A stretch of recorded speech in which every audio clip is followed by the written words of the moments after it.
Hey guys, how's it going? You know, it's the beginning of a new year. I'll be completely bald. Yellow Ackie, Reptile.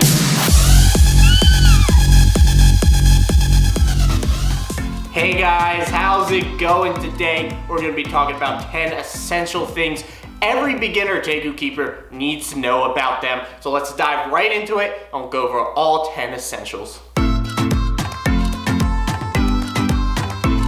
Yes, at number one, we have heating. I think heating's always gonna be the number one for these things, so always expect that because these guys require heat to live. Now, I actually keep Frapp, my Tegu's heat, a little bit lower than what some people recommend for an adult Tegu. Most people would say around 130, 135, although I do see quite a few people on Facebook and such actually suggesting lower, which is what I do. I keep mine highest around 125 to 127 and as low as 120 in the basking spot. And that tends to work out pretty well. Frapp stays pretty regular, doesn't bask for too long, those type of things. Now my basking setup is actually 3 bulbs. I have 2 that are pretty close to one another. That's the main basking spot, and I have a 3rd bulb that actually is a little bit far off. It adds to ambient heat, but also acts as a lower basking spot in case Frapp wants to go a little bit lower than 120 to 127. It usually is around 90 to 100 degrees under it, depending on where he likes to bask under it, and he does actually use it. And this was an area where he'll kind of chill out a little bit more, and I think it's actually a good idea, especially since you're gonna have a pretty decent enclosure size. Having a 3rd bulb in there is not that bad of an idea. Anyway, I didn't really plan on going on a tangent about a 3rd bulb basking spot, but otherwise, temperature, low end, I like to keep it lowest 70, usually in the mid 70s at the lowest point. It'll get towards 70 in the winter months at nighttime, and then probably during the day it's around 80, and it could get probably as high as 83, I would maybe say. It's roughly close to what I have for the low end temps of my Ackie Monitor enclosures, but probably a tad lower. Lastly, I don't really measure high end temperature. I never really cover that in specifics because it's usually, for most of my enclosures, just a basking gradient. That's the hot end. So I guess ambient wise in there might be in the low 90s, high 80s, something like that. But I don't really pay attention to that too much. And also, when I do say low end, I mean the cool end. I might confuse a couple people on that, but that's essentially what I mean. Before continuing on to number 2, I just want to say make sure to subscribe if you haven't. We've been getting a lot of subscribers recently, and still a big portion of the audience that watches these videos is unsubscribed. So we got a lot of good videos coming out soon, a lot of very fun videos. Definitely stay tuned for that. So make sure to check the lower right hand corner, hit the subscribe button, hit the bell as well, and let's dive into number 2. Yep, at number 2 we got diet. Diet is super important for Tegus, much more than other reptile species because it can be so diverse. We talked a lot about this recently in my Tegu care mistakes video. I'll plug that in the top right. But essentially, you need to make sure the phosphorus levels aren't too high. You gotta reduce those meats, and they actually have quite a bit of fruit in their diet, and these are some things people don't realize or aren't used to. More and more studies have been coming out about the stomach contents of Tegus, and it's saying some stuff different than what we've been doing in our captive husbandry. So make sure you really pay attention and thoroughly research Tegu diets. Make sure you really look into what you're trying to offer them and portion size them correctly, because that's really essential, and you can cause some health issues if you don't pay attention to that. So that's why this is at number 2 above things like lighting, which we'll talk about in a second, because it's just so diverse and so many things could go wrong. So make sure you definitely pay attention to what you offer your Tegu. All right, I'll take a stab at talking about Tegu diets in specific, since I am trying to give some good advice here. It's just a hard topic, something I feel like I failed at twice before. But recently, offering Reptile links, and yes, you can use code Professor Herp for $5 off your first purchase of them at checkout. There's also a direct link below that automatically applies that. Let's just get that out of the way, but it really does. It's doing the best I've ever done in terms of I get Frapp's blood drawn from time to time, and ever since really changing his diet to all Reptile links, it's been at its best levels yet, and I cannot say enough about it. Like I said, I know that I have sort of a deal going on with them, but it really is a great product, and I highly recommend using it because you don't have to really look at portion control. Otherwise, really what you should be doing is maybe feeding twice a week as an adult. One should all be veggies, greens, fruits. And then the second feeding, you could add in some meats, and that could be like boiled chicken. You want to look for something low in phosphorus. Ground turkey might actually not be one of the best things to offer them. And make sure you really control the portion size on those meats. So that's what I have to say in specifics about Tegu diets, but I really cannot recommend Reptilinks enough. Before moving on to 3, I do also just want to add in that Reptilinks is actually pretty cost effective. I know that's been a point of contention with a lot of Tegu owners, but it really is if you break it down. I kind of talked about this in a Tegu cost video. I'll plug that in the top right. So yes, as mentioned, number 3, we have lighting. Lighting is super important to all reptiles, including Tegus, right? But basically you need to have proper UVB levels for them. You need to make sure you have the correct distance, which could be problematic if you don't have a solar meter. Oh yeah, it can be problematic, can it? So I recommend checking out solar meter. I'll plug another video in the top right. Plugging a lot of videos in today. But you need to get probably a 12 or 14% Arcadia bulb. And you're probably going to need 2 of them because it should really be 2/3 the length of the enclosure. Let's say you have an 8-foot enclosure, which is probably the minimum in terms of length for a Tegu. You're probably going to need 2 of them to cover enough ground. I'm actually dropping down the basking spot to a 12% because it's a little too close to Frappuccino on his basking spot, but the other one I use is a 14%. So make sure you have adequate lighting. It's really easy to measure with a solar meter like I mentioned. Otherwise, try to go off the recommended distances of the 14% Arcadia wise being 15 to 17 inches plus from the back of the Tegu, or if you have the 12%, that's going to be like 12, 13, maybe 14 inches from the back of your Tegu. Now the 3 basking bulbs, or 2 basking bulbs if you have 2, and the 2 UVB bulbs should be enough to light up the enclosure. But pro tip, if you want to do a little bit more lighting up of the enclosure, get a bulb that emits as close to daylight as possible and stick that in there and it'll really brighten up the enclosure a little bit. Tegus and a lot of reptiles go towards light and react naturally towards light, even if it's not producing UVB or UVA or anything like that. So it will also perhaps brighten up your Tegu's mood. Can I show them your feeties?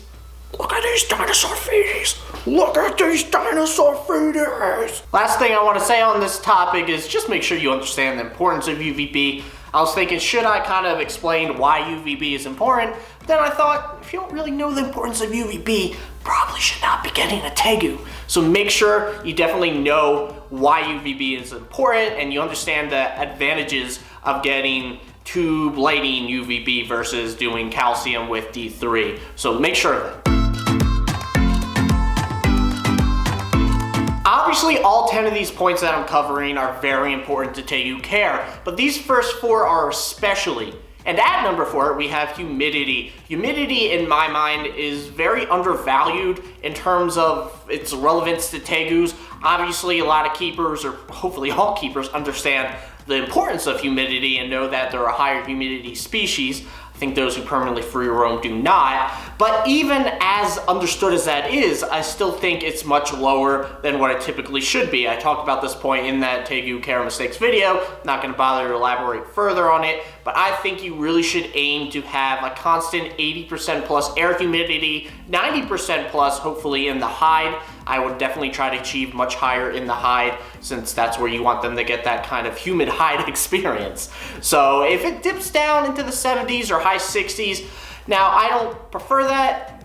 For me, I think Tegus generally do better in 80% plus, but I will not deny that some of their ranges in their native habitat do dip into the 60s, 70%, and that other owners do swear by 60-70% air humidities and such like that. Obviously, you want substrate humidity as well. That should probably be much higher than the air, and that's something they're going to be burrowing in, and it definitely is helpful with their sheds and such. So that's my little spiel there on humidity, and that's what I aim for. But there's definitely some room for different interpretations, and I don't really think there's any really defined science on it at the moment. Nothing that's super convincing that this is the way you want to lean. It's just kind of what I've seen and observed, but plenty of other people have observed different things.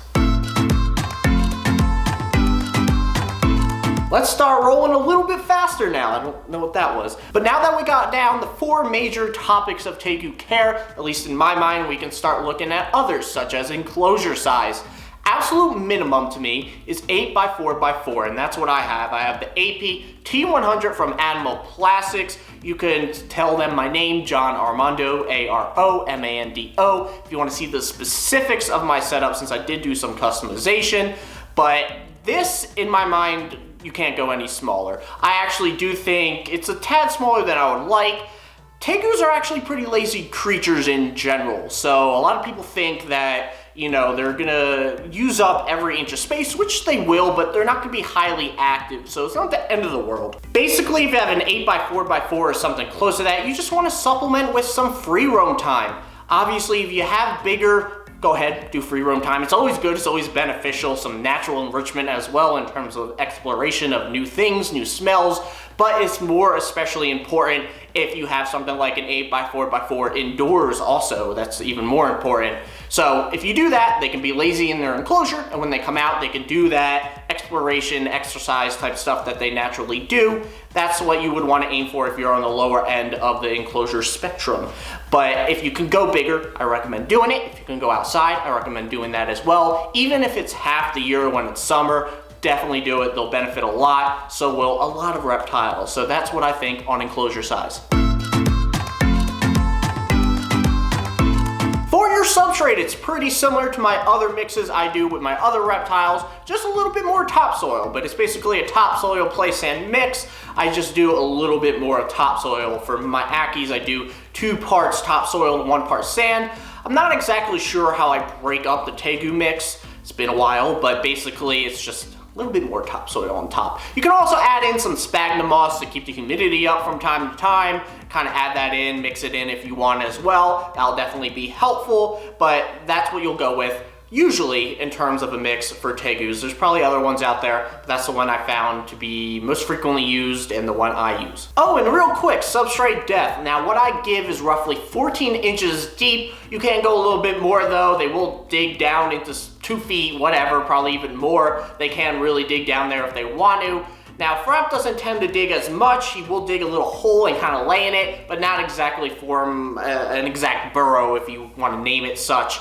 But 14 inches, at least a foot at minimum, I would say. If you can give more, definitely give more, but that's what I do. Supplements, this is pretty straightforward, so this is going to be very quick.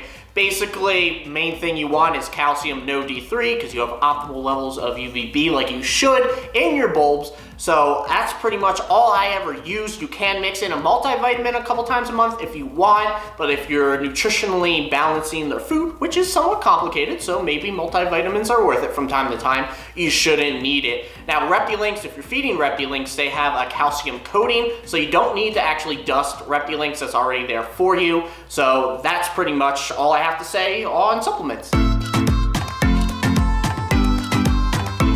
Let's touch on health issues real quick. I'll talk about 2 that I see happen most often, but you should definitely go research this yourself because there's a lot of health issues that Tegus can experience. The top 2 I see are stuck sheds and obesity. Obesity is a big one. I see a lot of it, and it's pretty normalized in the hobby. Not going to talk more about that because I talked about it in the past, but definitely make sure that you have a nice slender build. I did a video on Tegu obesity. If I can plug that in the top right, I'm running out of card slots, but I'll plug it in there if I can. But obesity, make sure their weight is good. For a 4-foot long Tegu, which is Frapp, I aim for about 10 to 15 pounds. Last time I checked, he was like 13.5 pounds. So really good. I'm happy with his weight, and the exotic vet I always go to is happy with his weight as well. Now for stuck sheds, this happens quite a lot. There's a lot of kind of debate about addressing stuck sheds, but basically you need adequate humidity to keep that shedding going, and obviously they'll shed less and less as they get to their full size since they won't be growing as much. Now, there is one trick you can use if you have a really bad stuck shed. Let's say you're coming out of brumation or the winter months where it's a little bit more dry, and I would only use this if you're really in a predicament. You don't want to overuse it. It's super. Let's go to the old Google since I can't remember how to pronounce this. Super Vitamin B Complex. I've used this before. I actually thought I had one lying around, but apparently I probably threw it out.